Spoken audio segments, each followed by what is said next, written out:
তো নমস্কার বন্ধুরা, আমি শ্রীমন্ত। আর আজ আমাদের সঙ্গে যে দুজন ভদ্রলোককে দেখছেন তাদের মধ্যে একজন পেশেন্ট আছে আর একজন পেশেন্টের ফ্যামিলি, মানে পেশেন্টের বাবা। তো বিষয় হচ্ছে, আজকে প্রথমেই জানতে চাইবো ওনারা আমাদের যে ব্যাঙ্গালোর হসপিটাল কেঙ্গেরিতে ট্রিটমেন্টের জন্য এসেছেন, স্পাইনাল কর্ডের একটা ট্রিটমেন্ট। আপনারা স্ক্রিনের মধ্যে যে ভিডিওটা দেখছেন এই বাচ্চাটার ভিডিও। তো বিষয় হচ্ছে যে প্রথমেই জানতে চাইবো যে আপনার নাম এবং আপনারা কোথা থেকে এসেছেন। আমার নাম হচ্ছে সবরউদ্দিন খান। আমি এসেছি কলকাতা হুগলি থেকে। বড় তাজপুর পিয়াদাপাড়ায় বাড়ি। আমার আচ্ছা, ছেলের লেগে এসেছি আমি। ওকে। আচ্ছা, এই যে বাচ্চাটার যে প্রবলেমটা আমি দেখলাম, তো এটা কোনো কি অ্যাক্সিডেন্ট হয়েছিল বা এটা কতদিন থেকে হচ্ছে মোটামুটি এটা? অ্যাক্সিডেন্ট হয়নি, এটা বছর দুয়েক হচ্ছে। এই সিট দাঁড়া এখানটা উঁচু হয়ে যাচ্ছে, অটোমেটিক এটা উঠে উঁচু হয়ে অটোমেটিক যাচ্ছে? উঁচু হয়ে যাচ্ছে। কী থেকে হচ্ছে সেটা আমরাও বলতে পারবো না। ওকে, ওকে। তো অনেক জায়গায় ঘোরার পরে এই জায়গার ঠিকানা পেয়ে এসেছি।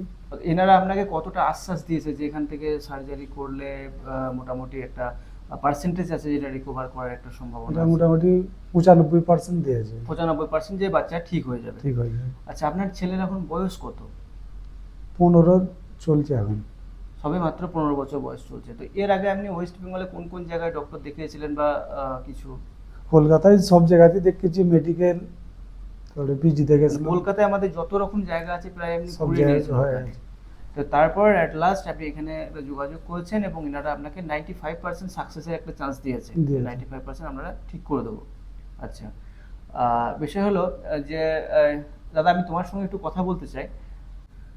তো এখন আমরা জেনে নেবো যিনি পেশেন্ট, তো ওনার কাছ থেকে ওনার মুখ থেকে কিছু শোনার চেষ্টা করব, কারণ এটা একটা খুব রিয়ার কেস যে ওর সিডারটা অটোমেটিকলি পেকে গেছে। তো এরপরে বিভিন্ন রকম সমস্যার সম্মুখীন হচ্ছে। তো ওর কাছ থেকে জেনে নেবো কি কি সমস্যার সম্মুখীন হচ্ছে। আচ্ছা, প্রথমে জানতে চাইবো যে তোমার নামটা কি? আমার নাম আব্দুল রাজ্জাক খান। আব্দুল রাজাক খান। আচ্ছা, এই যে তোমার এই প্রবলেমটা কবে থেকে শুরু হয়েছে? এই 2 বছর হচ্ছে।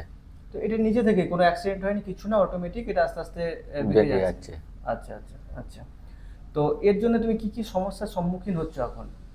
এখন বেশিক্ষণ বসে থাকলে লাগে, বেশিক্ষণ কোনো জায়গায় বসা যায় না, কিছু করা যায় না। আর ওইটা আস্তে আস্তে ফুলে যাচ্ছে। ফুলে যাচ্ছে? ব্যথা, শরীরের মধ্যে কোনো রকম ব্যথা বা কিছু অনুভব করছো?